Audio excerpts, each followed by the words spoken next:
Analog horror is a subgenre that uses older vintage media to create an unsettling and often uncanny valley feeling for those who view the content. The term analog horror actually first appeared on the internet way back in 2006 with the creepypasta The Wyoming Incident, but the subgenre as a whole was first created in the late 2000s and early 2010s when it became what we know today. Not too long ago, we found an unsettling analog horror iceberg, and today we are diving deep.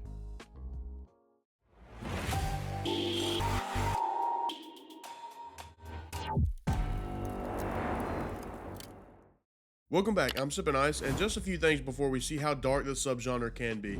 You might have noticed that I said we, and you'd in fact be right on the money. Today, I'm not alone, but joined by my friend and fellow YouTuber NaokiTV. Now, he does not do horror, and when I say that, I really mean it. Bro hates anything scary and gets startled rather easily. Stay tuned to see what I mean. But do be sure to check him out for clutching up and doing this with me, as it's not easy convincing him to face his fears. The comment shout out today goes to Hell's Dry AD. Thank you for the comment. Lastly, shout out to King of Killer Comedy for creating this iceberg. Now, how scary is?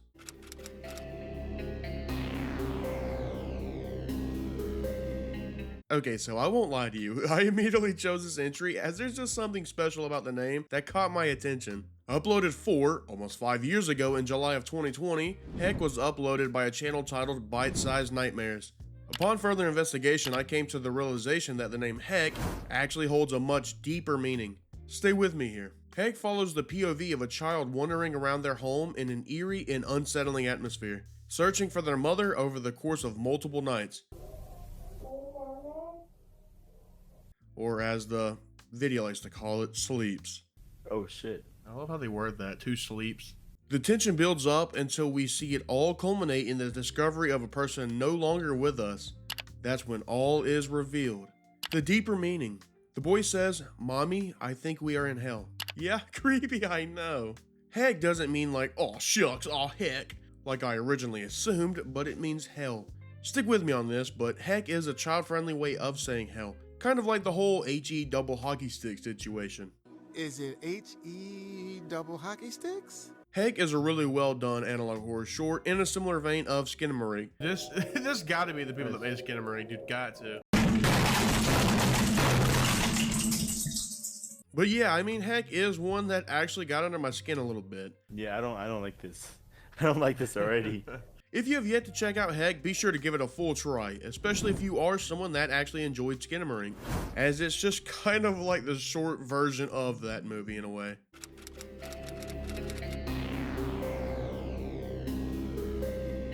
Analog Archives is a chilling analog horror series created by Aiden Schick. This series uses retro-style broadcast to immerse viewers in its unsettling world. Am I tripping? Is that somebody right there? Yeah. In the first episode that we explored, we encountered what seemed like a television setup tutorial. However, the warnings that came with it hinted at something far more sinister.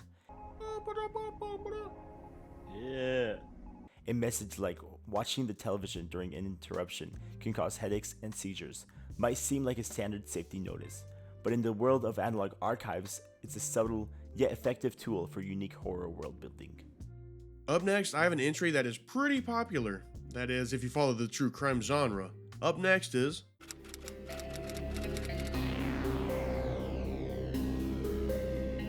November 22nd, 1987. During the span of just 3 hours, families in the Chicago area had their television programs interrupted. In total, there were 2 hijackings.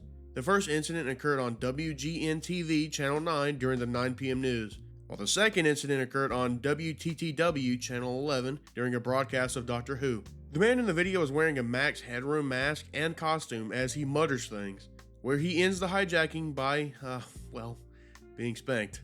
The thing that quickly separates this entry from most of the others is that, well, this one is real. This wasn't a movie or a YouTube video. Someone out there hijacked a real TV broadcast, and because of that, it grants itself some extra bonus points in that eerie department. Years ago, I watched a YouTuber cover this exact topic, as I'm sure many of you did as well. And I won't lie to you, it didn't freak me out one bit. Nope, not even in the slightest. Stop the cap. Okay, so maybe it did rile me up a bit, but look at this dude. Can you blame me? I was like 13 when I first learned of it. At least the spanking clip helped calm me down. Hold pause. Nah, like, no, I mean, wait, no, I mean, it helped me realize it wasn't something too serious. The clip itself is actually very short, lasting around 90 seconds during the second incident. So yeah, an interesting unsolved case of early analog horror, as those responsible are still out there, unknown and just spanking each other.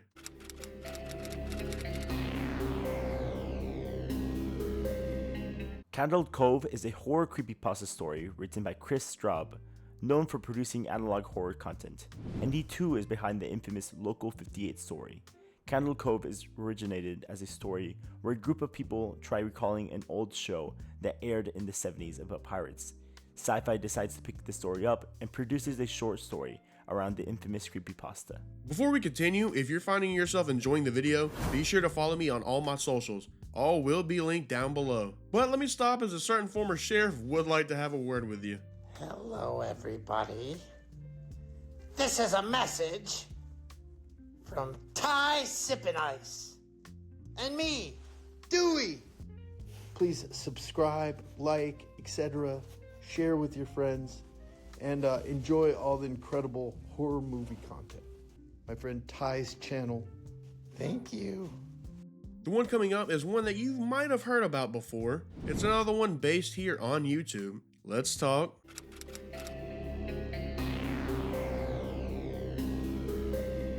CH/SS is an interesting channel, to say the least.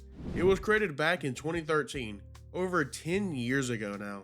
Wild. The channel is seemingly used as a cult initiation, with their description even saying, "Thank you for choosing us. We care about you." Every video seems to revolve around their attempts to garner more members. If you scroll over to their About section, they have a website and Twitter linked, both furthering along the ARG, or real cult. Nah, but what if? Both freaked me out a little bit, I ain't gonna flex, as I get so worried clicking random links that I don't know, as we all should, right? PSA, don't go clicking random links. Going back, the website ties back into the channel itself, but the part I find a little wild is that the channel hasn't uploaded in 6 years, yet they still pay to keep their website up. That's top tier dedication. That's that stuff of legends, dude. Now, obviously, there's still so much to cover in this topic alone. For instance, the Twitter, or X, whatever you want to call it, it still has loads of posts that are extremely cryptic. So if you would like to see us go more in depth on this topic, CH/SS, then let me know down in the comments. The last Twitter post made by Roy was back in 2017, and even as recent as 2022, people are asking for their return. Maybe, now just maybe, hear me out on this. What if the cult initiation worked? What if they are asking and waiting for what's next to come? The next step in their plan? I don't know, but what I do know is that this is easily one of my favorite channels found on this iceberg so far. So please do yourself a favor and go check out CH/SS.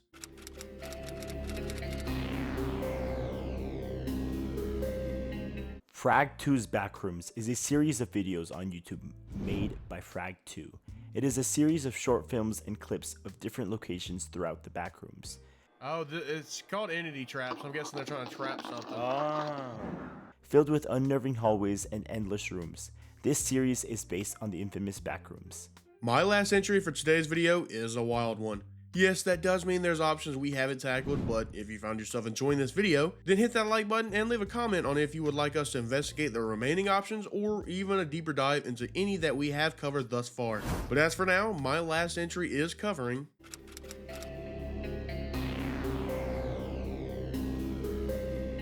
After a little research, I learned this actually is a spin-off sequel of the Marble Hornets analog ARG. Old ECKVA was first dropping 8 years ago in 2016 on the channel aptly titled ECKVA Net. The channel is used as nothing more than a means to share an experience, as even the channel's description describes it as an auto-upload location.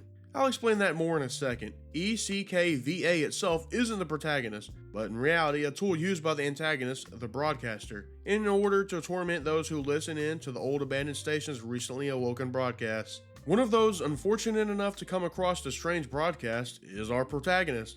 Over on X, an account named @SHawkins1926 inherited an old rundown home, which is when they first come across the soon-to-be mini broadcasts. Using their X and their YouTube, they begin detailing their experience. Now, I won't go too deep as I don't want to fully spoil the experience, but what I can say is that one of the broadcasts introduces us to a pill named Preaxin. What it does? Nah. But it plays a big role moving forward, as it will show back up. After a while, Hawkins comes to the conclusion that he is being targeted specifically by the broadcaster. I wonder what gave him that idea.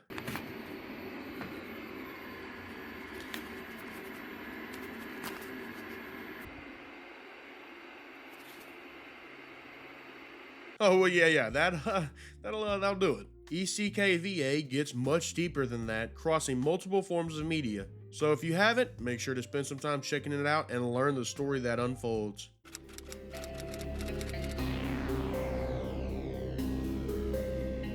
Up next, we have Analog Horror Content Be Like, which is a short parody of analog horror content created by Glyn on YouTube. It's clearly made as a parody to poke fun of analog horrors. Okay. Okay. Alright.